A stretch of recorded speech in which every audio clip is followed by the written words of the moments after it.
بسم الله الرحمن الرحيم وبرنامج جارة وأنا ما أنت كحق رئيسان دوانو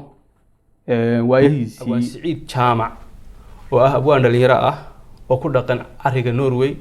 جارهان مقال أصله أبوان كيان وحندوننا بالسؤال دورة أو لحديدة سوغان تيسا أما تحاها وقعنتكو هاي هدي رد ياسن أبوان بالهرتو أنت أين تاجود الجريم حاربنا بالإنير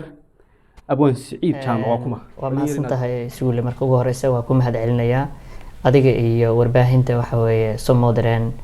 أديات بنقوم هذا علنيا شرف بقيتها إن وحوي ما أنت إذا كل ما استودي هنان أنت كبعدي وحوي سعيد جامع محمود ومقعي وصدحن نن هل أبورة أو سوغانت الصومالي ذا عرية وحنا كقرة أيانا هاي adigu 10 sano la soo dhaafay na waxaan joogay wadankan ayaan joogay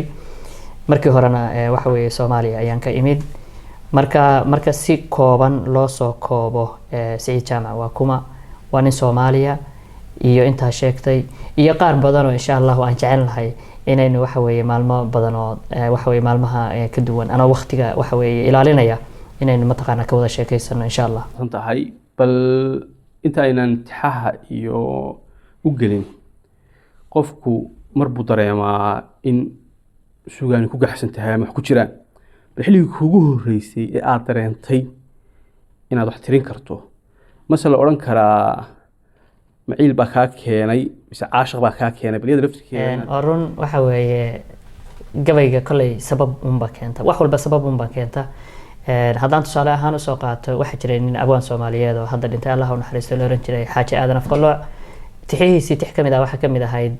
haddaan gabayga uurka bukiya arami ka keenin howlaha adduunka iyo jacaylkugu idbaaraynin afko laga yiraahday tuxuu aran ma yeeshaan marka waa run waxba keena anigu marka ugu horeysa shakhsiyan markii aan ka hadlo waxa weeye waa waciil gabiyay laakiin haddana waxa weeye dhanka familka oo reer awoowahay waxa weeye dad gabiya ayaan ka soo jeedaa marka labadaba waan oran karaa iyada ma xasuusataa baltixdii kugu horeysay aad waqtigii igu horeeyay oo aan wax curiyo waqti hore ayay ahayd laakiin xilligii aan toos macnaha intaan wax curiyay dabadeedna ay noqotay inaan mar walba mataqaana nin wax curiyo noqdo waqti sidaa u sii fog ma ahayn 2000 waxay ahayd mataqaana 13 ayay ahayd sababtii markaa mataqaana keentay oo inaan mar labaad aan ogaado inay suugaan igu jirto ama aan wax xurin karana waxay ahayd anigoo wadanka markaa intaan imid dabadeedna degay meel kamid ah muxuu ahayto wadankan oo galbeedka wadanka ah degmo yar oo la yiraahdo mataqaana Folda halkaas ayaa mataqaana waxaan yaani hilow wax la yiraahdo ayaa igu dhacay oo dadkii Soomaalida ah nin bulsho ku soo dhex karay oo dad ku dhex jiray oo ayaan ahaa marka keligay iyo qolkii iyo meesha wax ka baranayay markay noqotay ayaan anigu dib isula hadlay markaas baan waxa weeye mar labaad bilaabay baltixii kelmadihii ku jiray hadii aad kulli waqti dheer weeyay waxa laga yaabaa xilligaana inaad qoraalka iyo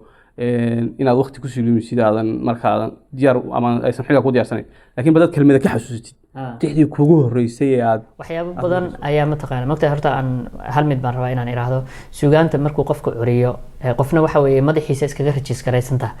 qofna waxa weeye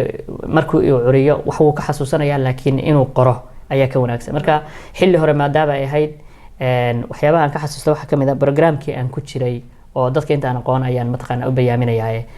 program wadankan looga yaqaan intro ama labada sano ee qofka wadanka lala qabadsiinayo soo luuqadii iyo dhaqankii iyo bulshada isdhexgalkeeda uu sameeyay ayay ahayd marka meel fog kama raadinay waxaan introgi laftigiisii iyo iskuulkii programkan aadayay ayaan ka bilaabay erayadii marka waxa kamid ahaa introga ninka aadaya waa aqoon xumo idinka arligeeni gubay oo eeday nabadii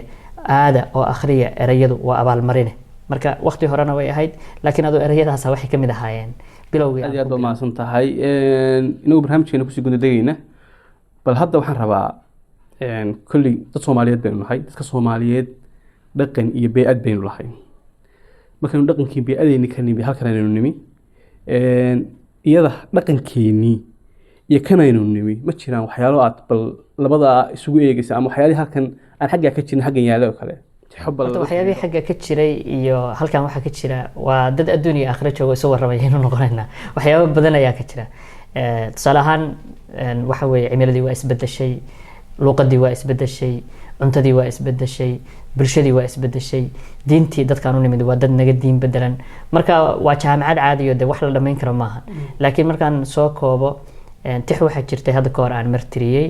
oo ku saabsanayd mataqaanaa ilmaha iyo wadankan mataqaanaa iyo waxyaabahaas laakiin taa maanta kusoo gudbin mayno halkaan mid hadda waxyaabaha yihiin xanuunada iyo kala cararka iyo inaga waa artay hal mid baynu hadda isku jirnaa moogta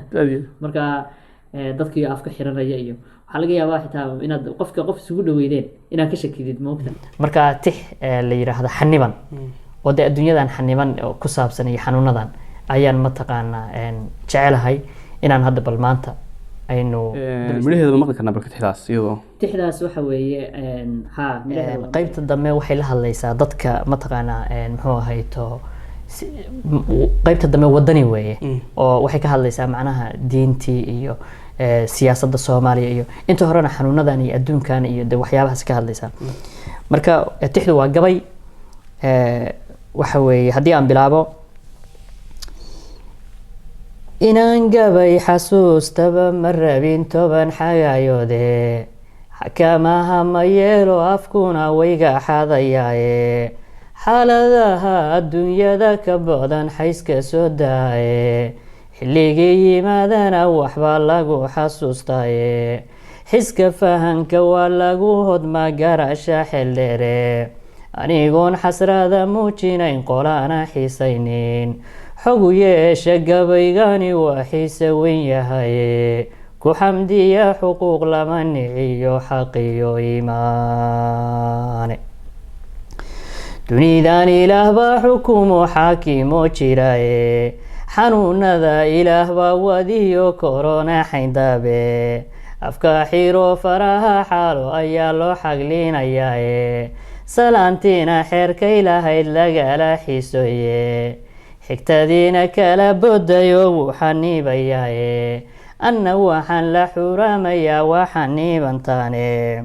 warxaashe xumaan lama wadwado xiisa iyo beene sidii xilli dabaylaad hadduu xiisad kiicinayo guntintii xina waa xanuunka sidii xilli dabaylaad hadduu xiisad kiicinayo guntintii xinataba hadduu xadhig la sii doonto waqtiguna xawaaraynayo aada xasiilin weydo sow inaan xujownaa inagu xer la noqon mayno odayada siyaasiga xulow yaa xaniima guusha salaafiga xijaabada xidhow yaa xukuma diinta adiga kuma jeeda ama la yidhahdo odayga hodhow asagaa maagaysa salaafiga xijaabada xidhow yaa xukuma dariiqada xadraysay maxaa xarafka loo diiday adduunkan xawaaraynayo xiisad yaa kiciya xaluufkiiyo nabaad guurkan u xeraadiya geeya yaa dastuurka soo xoojiyo aan marnaba xiiqin qabiil dowlad lagu soo xulow xiisad yaa kiciya dalka xadadka loo yeelayo yaa xukumi doona xikaayada shisheeyaha waryaa xeerka marinaya midnimadu xal weeye haddaan xididka loo taagin oo cadowgu kugu xeedhan yahay xeer anaa joogtid sow inaan xujownaa inagu xeer la noqon mayno aad iyo aad tixdaasina waa xaniban bay ahayd baliyada laftirkeeda waxaan maqlay tix kale oo dhambaal la yidhaahdo oo iyada laftirkeeda aada xiisa ulahayd markii dhow intiinaan halkan joogna aad ila wadaagtay iyada kelmadaheeda iyada laftirkeeda ma maqli karnaa dhambaal intaanan bilaabin horta dhambaal waa xilligii mataqaanaa waa xilliyada kamid ay ahayd waxba sanadka sheegi maayo waxa iska jira ninku markuu dhalinyaro yahay ama nin weyn bay yahay qofka bini'aadanka sidiisa waxyaabo badan baa soo mara marmar waxaa jira adigu isra raadinaysid oo dantaada iyo hawlahaaga intaa ka mashquulshay is aragtay adoo waxyaabo kale ku mashquulsan marmar waxaa laga yaabaa haddaad reer lahayd inaad reer kale raadisid sida caadiga ee raggu u badan yihiin marmar waxaa laga yaabaa adoo nin dhalinyaro oo aan lahayn reer inaad mataqaanaa haasaawo iyo hawlo ku mashquulshid markii ugu horeysay curinteeda anaa iska hadlayay laakiin gadaal haddana hawlo badan oo kale qofku markuu isaga iska hadlaya haddana bulshadii ayay saameynteeda ku leedahay marka waxay ku saabsanayd dhallinyaranimadeydii iyo haasaawihii waxyaabahaas ku saabsanayd marka dhambaal gabay maaha suugaanta marka la curinayo godad kala duwan ayaa laga curiyaa waa godka loo yaqaano saarka ama baarcadaha waa godkii Carays Ciise uu caanka ku ahaayo hadii kale waxaan lahaa waraabe iyo wanaya isweydaarsaday su'aal marka iyadana waa isdul taagaya wuxuu yiri murtidu waa dheemano marbay ka dheelidaa hadalna waa dhihida oo kolbu dhinac ka maraa dambaalkuna waa warside dhacdiya maqalkiis xigo dharaarahan way socdaan marba fakar kugu dhashaa naftaadii uu dhibaa macsuurkuna dhaxalahayn sidii galow dhila sida dhibkuba ku gaariyo dhageystuhu u bataa marba dhaal biyo ku jira shamsadu ku dhalaalisaa dhaayuhu ay doonayaan dhagaxa ka sokeeya iyo dhoobadu ku muuqana waxba dhaafsanta nin meel u cadahay meel ka madow dhanka waxaan uga socdaa taariikhduba waa dhigaal anay xal la dhuunyadiyo burcadka lagu dhaashadana dadaal baa lagu dhigtaa nin dhacay gacmihiisa dhigay dhaqaaquna waa lugaha dhawaaqu dhagtuu maraa qalbigu uga dhaadhaca maskaxdu waa dheelitire wixii dhaca waa ogta markuu dheeliyo samuhu wanaaga lagu dhaqmaa waayuhu waa dhowrwajile adoon waxba ka dhicin kol baa dheehataa xumaan dhaliishu ku doonata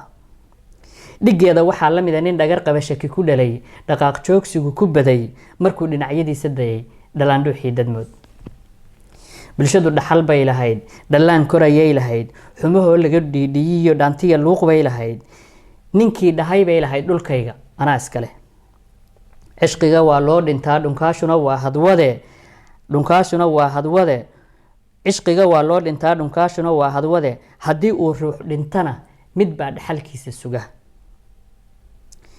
dhugmada aragga usada dhaayaha indhaha hantiya quruxdu maaha ruux dhar qaba libdhadu ku dhalaalisa dhanka waxaan uga socdaa dad yahow ballageysta oo dhuuxoo dhihidayda hela dhurwaaba waxar lahaa dhibtu ka ilaalin jiray